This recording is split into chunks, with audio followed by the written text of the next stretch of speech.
નમસ્કાર મિત્રો. પરમાણ્વીય બંધારણ જેમાં આપણે જેડબલઈ અને નીટ અંગે ચર્ચા ચાલુ હતી, આજે આપણે વર્ણપટ અંગે માહિતી લેશું અને ત્યારબાદ કેટલાક એમસીક્યુ જે છે એની પણ આપણે ચર્ચા કરશું. તો શરૂ કરીએ આપણે વર્ણપટથી. તો મિત્રો, વર્ણપટ ના સંદર્ભમાં આપણે એવું કહી શકીએ કે વર્ણપટ બે પ્રકારના જોવા મળશે.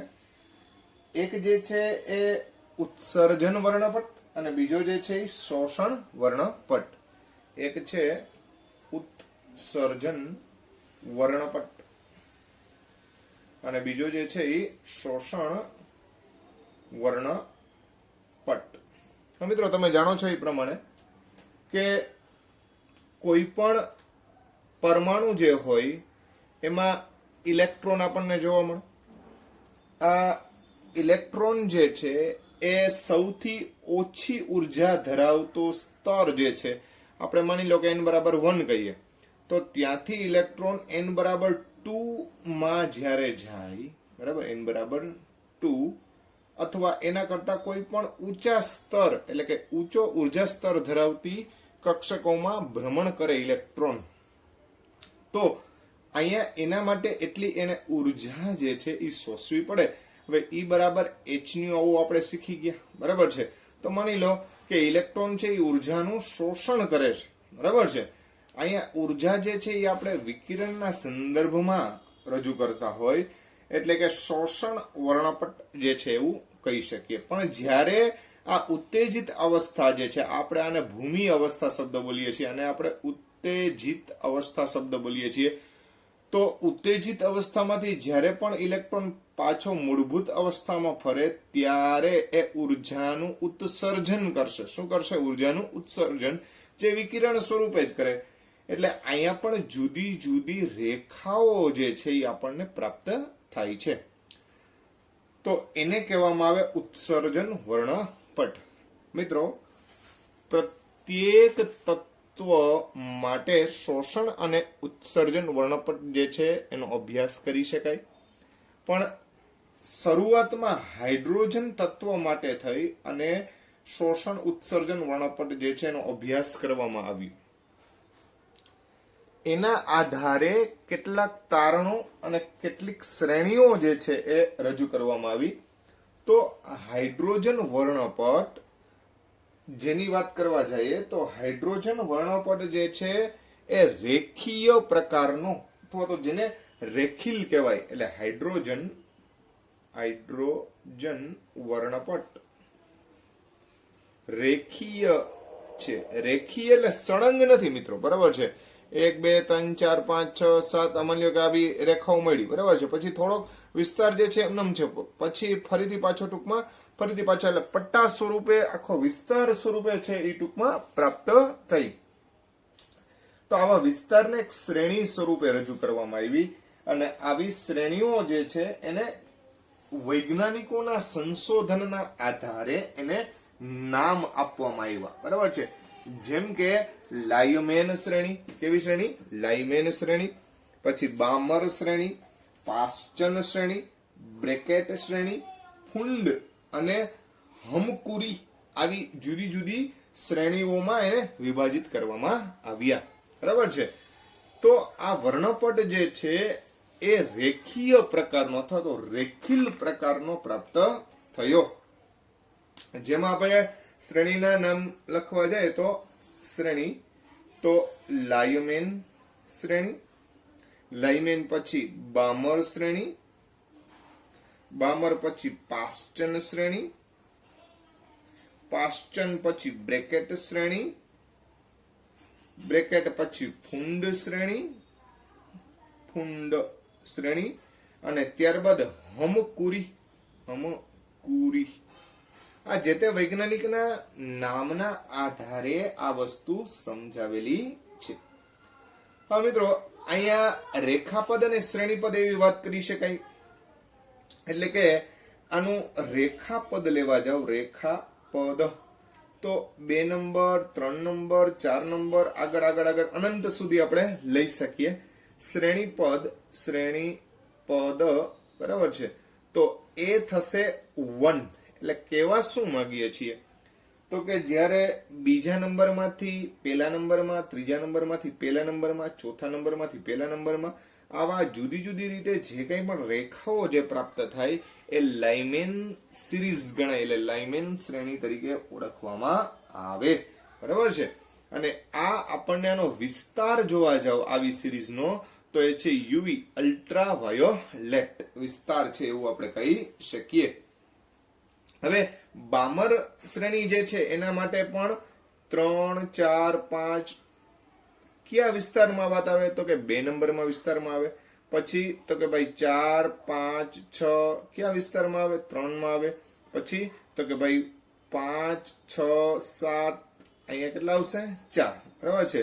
પછી 6, 7, 8 કેટલા આવશે 5. પછી 7, 8, 9 અનંત સુધી લઈ શકો. અહીંયા કેટલા આવશે 6. આનો મતલબ શું થાય છે ખાસ સમજજો મિત્રો.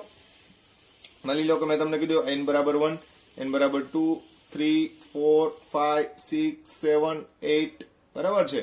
આ તો n બરાબર 1, આ n બરાબર 2, આ n બરાબર 3, આ n બરાબર 4, આ n બરાબર 5, આ n બરાબર 6, આ n બરાબર 7, આ n બરાબર 8. તો થાય શું મિત્રો? માની લો કે લાઇમન શ્રેણી એટલે કઈ શ્રેણી ગણવાની તો કે ભાઈ લાઇમેન શ્રેણીમાં 2 નંબર થી 1 નંબર, 3 નંબર થી 1 નંબર, 4 નંબર થી 1 નંબર, 5 નંબર થી 1 નંબર, ટૂંકમાં 1 નંબર સુધી જેટલી લંબાયેલી જે કંઈ પણ રેખાઓ પ્રાપ્ત થાય એટલે કે આને કહેવાય ઉત્સર્જન વર્ણપટની સિરીઝ કહેવાય. બરાબર છે. તો આવી જે સિરીઝ જોવા મળી આ આખી રેખાઓ જે છે એ બધી જ અને પ્રત્યેક સાથે સંકળાયેલી તરંગ લંબાઈ જે છે કેવી હોય અલગ અલગ હોય. બરાબર છે. એના આધારે બધાની ઉર્જા, આવૃત્તિ બધું જ અલગ અલગ હોય. એટલે લાઇમેન સિરીઝ જે છે એના માટે થઈને આ રીતે તમે રજૂઆત કરી શકો. પછી બામર સિરીઝ કોને કેવી પડે તો કે ભાઈ 3 નંબર થી 2 નંબર, 4 નંબર થી 2 નંબર, 5 નંબર થી 2 નંબર, 6 થી 2 નંબર, આવી રીતે આખી જે સિરીઝ મળી તો એને આપણે બામર સિરીઝ તરીકે ઓળખીએ. પછી પાસ્ટન જે છે એમાં 3 નંબર સુધી આવે, પછી બ્રેકેટ આવે, પછી ફૂંડ આવે, પછી હમકુરી સિરીઝ જે છે એ પ્રાપ્ત થાય. કીધું એ પ્રમાણે આ બધી સિરીઝની જે કંઈ પણ આવૃત્તિઓ જે છે એ યુવી અલ્ટ્રાવાયોલેટ સાથે સંબંધિત છે. જ્યારે ત્યાર પછીની વાત કરવા જાવ તો એકમાત્ર એવી સિરીઝ કહી શકાય કે જે આપણે જોઈ શકીએ છીએ દ્રશ્યમાન પ્રકાશ જે છે બામર, એટલે આ છે દ્રશ્યમાન પ્રકાશ, જેને વિઝિબલ શબ્દ પણ બોલવામાં આવે. દ્રશ્યમાન પ્રકાશ આપણે જાન્યુઆરી પિનારા સાથે સંકળાયેલા જે કંઈ પણ ઘટકો જે છે એના માટે આપણે શબ્દ બોલીએ છીએ દ્રશ્યમાન. ત્યારબાદ પાશ્ચન જે છે એ પારરક્ત અથવા આઈઆર કહેવાય, ઇન્ફ્રારેડ, જેને ગુજરાતીમાં આપણે પારરક્ત એવો શબ્દ બોલીએ છીએ. બ્રેકેટ પણ આઈઆર માં જ આવે, ફ્રુન્ડ જે છે એ પણ ઇન્ફ્રારેડ એટલે કે આઈઆર માં જ આવે, અને હુંકુરી જે છે એ પણ આઈઆર માં જ આવે. પણ એ જે છે એ જેમ જેમ આગળ વધતા જાવ એમ આઈઆર વિસ્તાર જે છે એ આગળ ને આગળ વધતો જાય. તો આ બધી સિરીઝ જે છે આઈઆર વિભાગની છે. એકમાત્ર સિરીઝ જે છે એ બામર્સ કે જે દ્રશ્યમાન સાથે સંકળાયેલી છે, આ વસ્તુ ખાસ ધ્યાનમાં રાખજો. અને યુવી જે છે એ કોની સાથે સંકળાયેલી ગણાય તો કે ભાઈ લાઇમેન જે છે એ યુવી વિસ્તારમાં એટલે અલ્ટ્રાવાયોલેટ વિભાગ, જેને પારજાંબલી કિરણો જે કહીએ છીએ. તમે સાંભળ્યું હશે મિત્રો કે ઓઝોન સ્તર જે છે એના દ્વારા પારજાંબલી કિરણો જે છે એનું શોષણ થઈ જાય છે, જેથી કરી અને આપણને અલ્ટ્રાવાયોલેટ કિરણો જે છે આપણા માટે હાનિકારક છે, જે આપણને નડે નહીં. તો આ યુવી વિસ્તાર દ્રશ્યમાન આઈઆર સાથે સંકળાયેલી જુદી જુદી સિરીઝ થઈ. અને કઈ રીતે ટૂંકમાં એ જોવા મળી તો એના સંદર્ભે આપણે ચર્ચા કરી. બીજી વાત કે તમને કોઈ પૂછે કે ભાઈ આમાં કેટલી રેખાઓ પ્રાપ્ત થશે, બરાબર છે? તો મિત્રો આની રેખાની સંખ્યા જે છે એ આપણે સિમ્પલ વસ્તુ કે n-1 કહી શકીએ, બરાબર છે? કેમ કે 1 નંબર થી ચાલુ થાય, બરાબર છે. એટલે 2 થી 1 એ પહેલી રેખા થાય, પછી 3 થી 1 એ બીજી રેખા થાય. એમ ટોટલ જે માની લો કે n બરાબર 7 હોય, n બરાબર 7 હોય તો આ 1 2 3 4 5 6 અને 7, તો આ એક રેખા થઈ, આ બીજી થઈ, આ ત્રીજી થઈ, આ ચોથી થઈ, આ પાંચમી થઈ, અને આ જે છે એ કેટલામી થઈ? છઠ્ઠી થઈ. ખ્યાલ આવે છે? તો અહીંયા n - 1 એટલે 7 - 1 એટલે ટોટલ રેખા કેટલી થાય? 1 2 3 4 5 6. એટલે આપણે જ્યારે પણ આપણે પ્રશ્ન પૂછવામાં આવે કે એક લાઇમેન શ્રેણીમાં n બરાબર 7 જે છે એનાથી લાઇમેન શ્રેણીમાં જોવા મળતી રેખાઓની સંખ્યા કેટલી? તો n - 1 જેટલી. તો એનો જવાબ આવશે 7. બરાબર છે. આના માટે n - 2 ગણવાની, n - 2 ગણવાની, આના માટે n - 3 ગણવાની, આના માટે n - 4 ગણવાની. આ રીતે તમને જુદી જુદી જે કંઈ પણ શ્રેણીઓ જે છે, આ શ્રેણીઓ જે છે એની રેખાઓની સંખ્યા છે એ તમે નક્કી કરી શકો. અહીં n - 5 આવે અને n - 6 આવશે. ખ્યાલ આવે છે? તો હવે માની લો કે આપને એમ કહેવામાં આવે કે n બરાબર 7 થી જુદી જુદી ધરાવસ્થાઓ માટે અથવા તો n બરાબર 7 સાથે સંકળાયેલી કુલ જે કંઈ પણ આપણને શ્રેણીઓ જે છે એની સાથે સંકળાયેલી કુલ રેખાની સંખ્યા પૂછે, તો તમને ખ્યાલ છે મિત્રો કે આની પહેલા આપણે એક સાદું એવું એક સૂત્ર રજૂ કર્યું હતું. એ જ વસ્તુ તમને અહીંયા પણ જોવા મળશે. બરાબર છે. તો n બરાબર 7 માટે થાય અને અહીંયા જે આપણે સિરીઝની સંખ્યા મળે n - 1 મુજબ તમે ગણતરી કરવા જાવ તો n - 1 મુજબ અહીંયા કેટલી સંખ્યા મળવી જોઈએ? તો કે 7 - 1 એટલે કે અહીંયા 6 મળવી જોઈએ, 7 - 2 એટલે અહીંયા 5 મળવી જોઈએ, અહીંયા આપણને 4 મળવી જોઈએ, અહીંયા આપણને 3 મળવી જોઈએ, અહીંયા 2 મળવી જોઈએ અને અહીંયા આપણને 1 મળવી જોઈએ આ સિરીઝની. બરાબર છે. પ્રત્યેક સિરીઝની અલગ અલગ પૂછે તો આ રીતે ગણતરી કરવાની થાય. હવે ટોટલ સંખ્યા રેખાઓની કેટલી પ્રાપ્ત થાય? તો કે ભાઈ 1 ને 2 3, 3 ને 3 6, 6 ને 4 10, 10 ને 5 15, 15 ને 6 21 જેટલી આપણને કુલ રેખા જે છે એ પ્રાપ્ત થાય. આ જ વસ્તુ આપણે એક સિમ્પલ સૂત્ર જે છે એ રજૂ કરેલું હતું. એની મદદથી તમે આ વસ્તુ ગણી શકો કે ભાઈ કઈ રીતે ટૂંકમાં નક્કી કરવું. તો મિત્રો અહીંયા બધામાં એક વસ્તુ કોમન થાય કે n બરાબર 7 જે છે એટલે કે n2 બરાબર 7 લઈએ અને n1 બરાબર 1 લઈએ. બરાબર છે. એટલે કે 7 નંબર થી 1 નંબર સુધીમાં જ્યારે પણ આવે એ દરમિયાન ટોટલ આપણે રેખાઓની સંખ્યા કેટલી મળે? તો આનું એક આપણે એક સિમ્પલ સૂત્ર જે છે એ રજૂ કરેલું હતું. એ સૂત્ર જે છે હું અહીંયા લખું છું અને પછી એના આધારે ફરીથી પાછી આપણે ગણતરી કરીએ. તો રેખાઓની સંખ્યા માટેનું સૂત્ર એટલે કે n2 - 1 into n2 - n1 plus 1. બરાબર છે. આ જે સૂત્ર જે છે એની મદદથી ડિવાઈડ બાય 2 એની મદદથી આપણે કુલ રેખાઓની સંખ્યા જે છે એ નક્કી કરી શકીએ. તો n2 - 1 એટલે 7 - 1 અને n2 - n1 એટલે કે 7 - 1 plus 1. બરાબર. Divide by 2. તો 7 માંથી 1 જાય એટલે 6.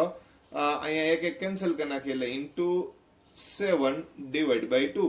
તો 7 છક 42 ભાગ્યા 2, 42 ભાગ્યા 2 એટલે કેટલા આવે? 21. તો આ જે સૂત્ર જે છે આના આધારે જ ખરેખર રજૂ કરવામાં આવેલું છે. એટલે તમને કહેવામાં આવે કે n બરાબર 1 થી n બરાબર 7 દરમિયાન અથવા તો n બરાબર 7 થી n બરાબર 1 દરમિયાન જે કંઈ પણ ઉત્સર્જિત થતી રેખાઓ જે છે એની સંખ્યા જે છે એની આપણને ગણતરી કરવાની કે તો આ સૂત્રની મદદથી એ તમે ગણતરી કરી શકો.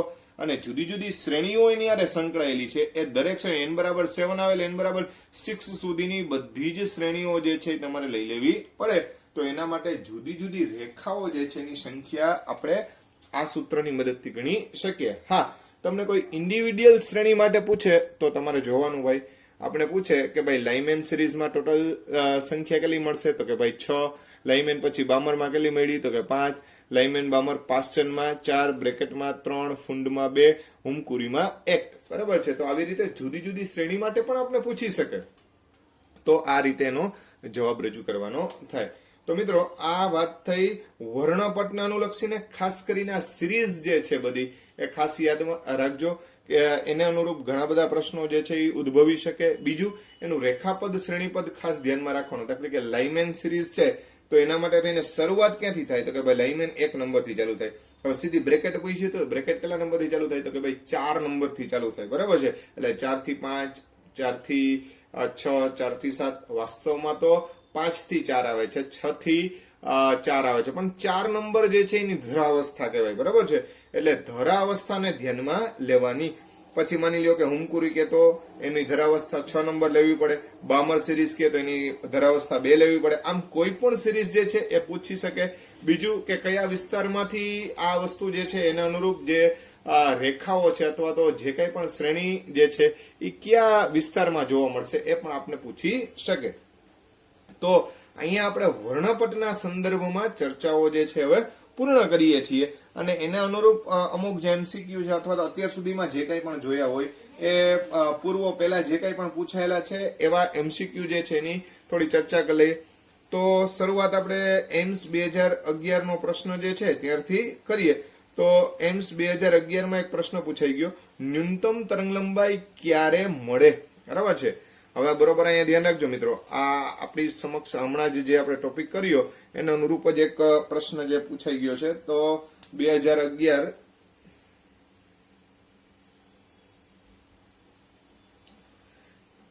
ન્યૂનતમ તરંગ લંબાઈ ક્યારે મળે? ન્યૂનતમ પૂછી છે, મહત્તમ ને. બરાબર છે. તો એક છે લાઇમેન શ્રેણી, બીજી જે છે એ બામર શ્રેણી, ત્રીજી જે છે એ પાશ્ચન શ્રેણી અને ચોથી જે છે એ બ્રેકેટ શ્રેણી છે. બરાબર છે. 4 છે લાઇમેન, બામર, પાશ્ચન, બ્રેકેટ.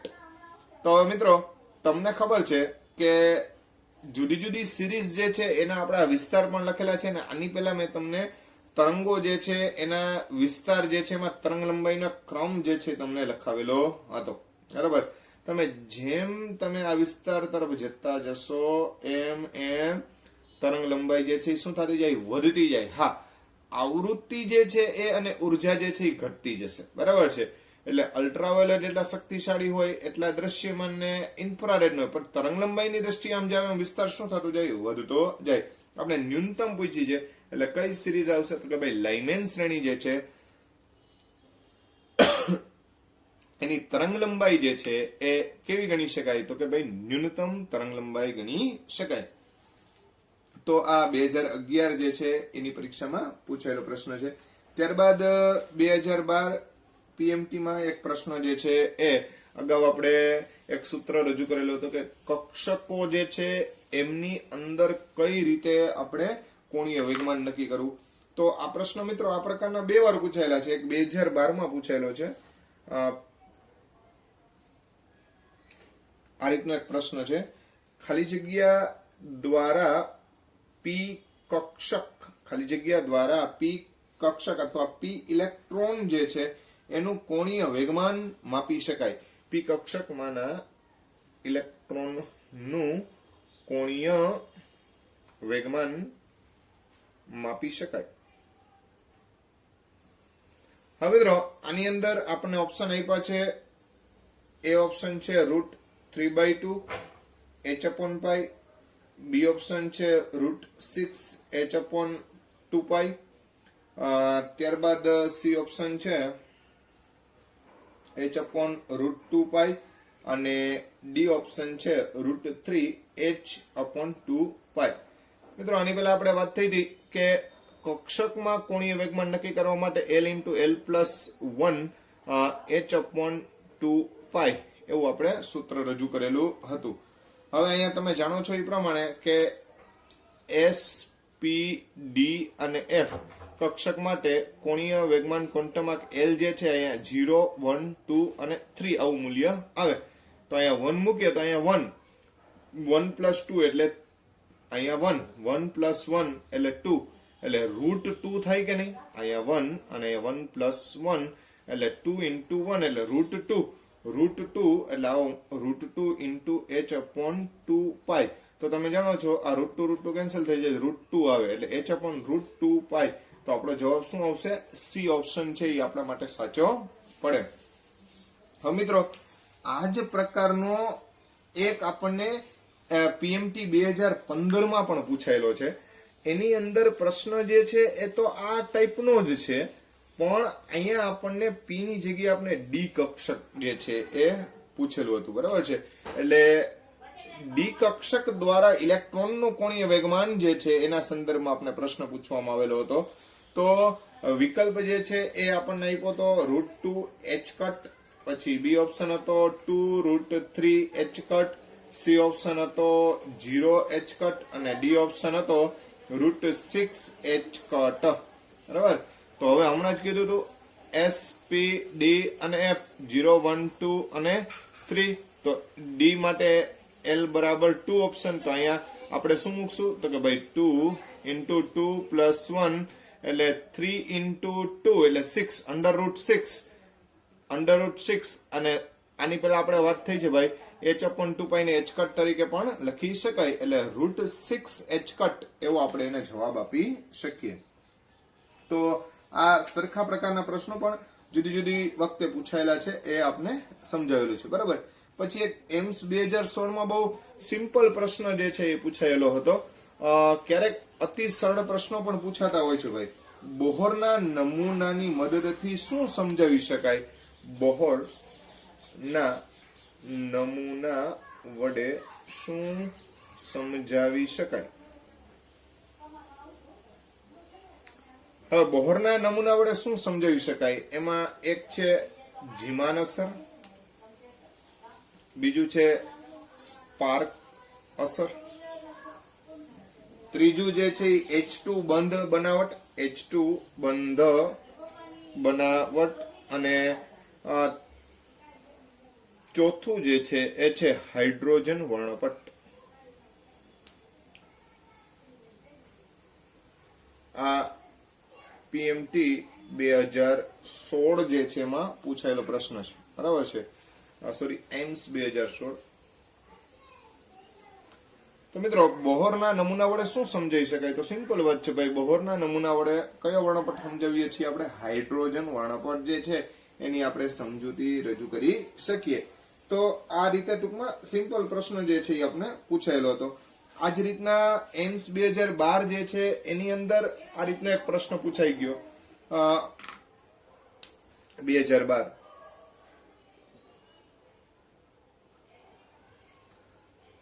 બોહરની કક્ષામાં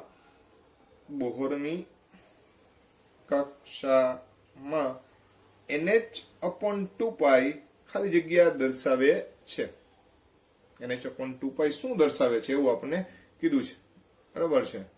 બોહરની કક્ષામાં NH/2 ખાલી જગ્યા દર્શાવે છે. વેગમાન દર્શાવે છે,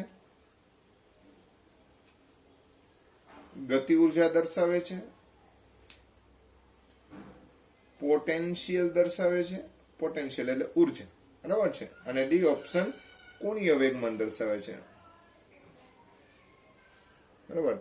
તો મિત્રો આપણે આની પેલા થિયરીમાં પણ તમે ભણી ગયા છો કે ભાઈ બોહરની કક્ષામાં કોણીય વેગમાનનું મૂલ્ય NH/2 અથવા એના પૂર્ણ ગુણાંકમાં હોય. n એટલે પૂર્ણ સંખ્યા 1 2 3 4 5. તો આ રીતના ક્વેશ્ચનો જે છે એ જુદી જુદી એક્ઝામમાં આ ટોપિકને અનુરૂપ જે છે એ પૂછાયેલા હતા, એની આપણે ચર્ચા જે છે એ કરેલી છે. સાથે સાથે એક 2013 પીએમટી માં પણ એક સિમ્પલ પ્રશ્ન જે છે એ આપને પૂછાઈ ગયો હતો. પીએમટી 2013 પ્લાન્ક અચળાંકનું મૂલ્ય આપેલું છે. પ્લાન્ક અચળાંકનું મૂલ્ય જે છે એ આપણને h બરાબર 6.626 into 10⁻34 joule into second inverse joule into second. ત્યારબાદ આપણને પ્રકાશની ઝડપ આપેલી છે. પ્રકાશનો વેગ c બરાબર આપેલું છે 3 × 10⁻17 નેનોમીટર પ્રતિ સેકન્ડ. બરાબર 3 × 10⁻17 નેનોમીટર પ્રતિ સેકન્ડ. તો અને આવૃત્તિ આપેલી છે, આવૃત્તિ ન્યુ જે છે એનું મૂલ્ય આપી દીધું છે આપણને 6 × 10⁻15 સેકન્ડ ઇનવર્સ. તો આપણને પૂછ્યું છે કે ભાઈ લેમડા જે છે એ નેનોમીટરમાં કેટલી થાય. ઓપ્શન જે છે આ રીતે આપ્યા છે કે 75, 10, 25 અને ડી ઓપ્શન છે 50. બરાબર છે. તો આવી રીતે આપણને નેનોમીટરમાં જવાબ માંગેલો છે અને લેમડા ગોતવાનું છે. તો મિત્ર આપણે સૂત્ર ખબર જ છે કે અહીંયા સી અને ન્યુ સાથે લેમડાનો સંબંધ, તો ન્યુ બરાબર સી અપોન લેમડા, એટલે લેમડા બરાબર સી અપોન ન્યુ થાય. સી એટલે પ્રકાશનો વેગ, તો લેમડા બરાબર સી પ્રકાશનો વેગ આપણને આપવામાં આવ્યો છે 3 × 10⁻17 નેનોમીટર ઇન્ટુ સેકન્ડ ઇનવર્સ. બરાબર છે. અને આવૃત્તિ જે છે એ 6 × 10⁻15 સેકન્ડ ઇનવર્સ. તો અહીં એકમ સેકન્ડ ઇનવર્સ ઉડાડી દે, જે જવાબ મળશે સીધો નેનોમીટરમાં જ મળશે. આ 17 છે ને 15 છે, એટલે અહીંયા ઘાત વધશે 2, અને આ 3/6 એટલે 0.5 × 10⁻2. આને 100 વડે ગુણી નાખીએ 0.5 ને, એટલે 50 નેનોમીટર એવો આપણો જવાબ આવે. એટલે ડી ઓપ્શન થશે આપણો જવાબ કે 50 નેનોમીટર. તો મિત્રો અહીંયા આપણા આ વર્ણપટ સુધીના જે કંઈ પણ પાઠ જે છે એની આપણે ચર્ચા જે છે એ પૂર્ણ કરીએ છીએ. નેક્સ્ટ ટાઈમ હવે ક્વોન્ટમ આંક જે છે એના સંદર્ભમાં જુદી જુદી ચર્ચા કરવાની થશે.